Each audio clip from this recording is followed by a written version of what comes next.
Ernest Holmes says to have a demonstration, a healing on the outer plane, that both our conscious and our subjective mind have to be in agreement. So in the science of mind, early on, we learned to get a hold of our conscious mind. We need to think in an affirmative way and speak in an affirmative way. And so we sort of get that, you know.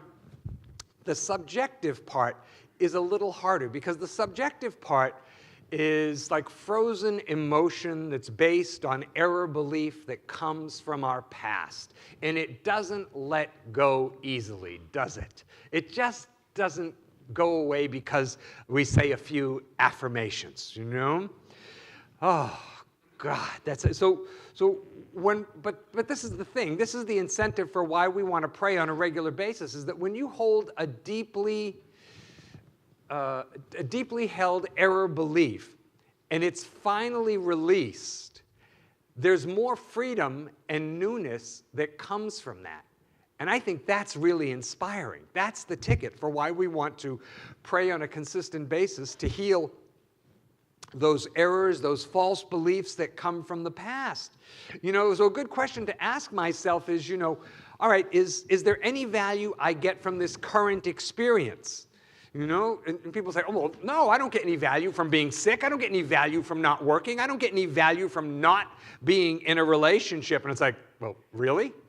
Really? Okay, the obvious answer is no, but maybe if we looked a little deeper, maybe that validates some old subjective belief, some old frozen belief that's been with you for a long time, some I'm not enough, I'm not okay, I'm never healthy, things never work out for me, da-da-da-da-da-da-da-da-da-da-da, right? That's what we have to heal. So years ago, we used to have, our church was friendly with this former priest. His name was Ron Roth. And Ron, so many of you will remember him.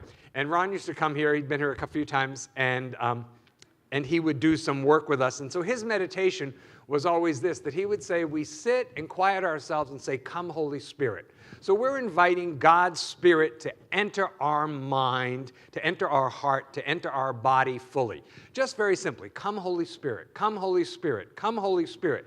And then as we get quieted down with that, we just simply ask, is this mine to do? You know, when you have something you're wondering about, or what is mine to do here? You know, so that I'm just not operating from my human personality exclusively. What I've done is that I've asked for the Spirit of God. I have really, very sincerely invited the Spirit of God to fill my mind, and from that place say, is this mine to do? Do I need to do something here?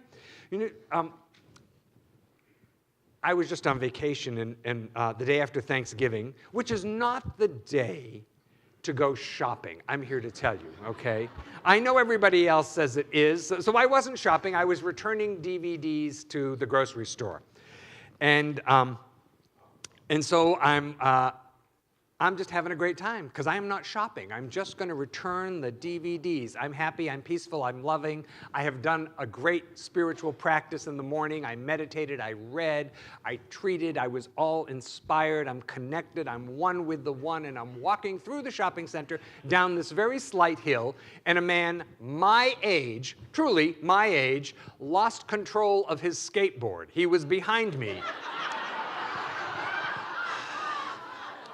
And his skateboard, I want you to know, picked me up and suspended me in midair for a while.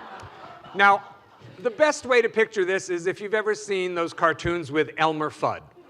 That before Daffy Duck takes Elmer Fudd to the ground, or Bugs Bunny, or whoever his nemesis is, that Elmer Fudd is in midair, and his arms are going like this, and his legs are going like this, and he looks at the camera like,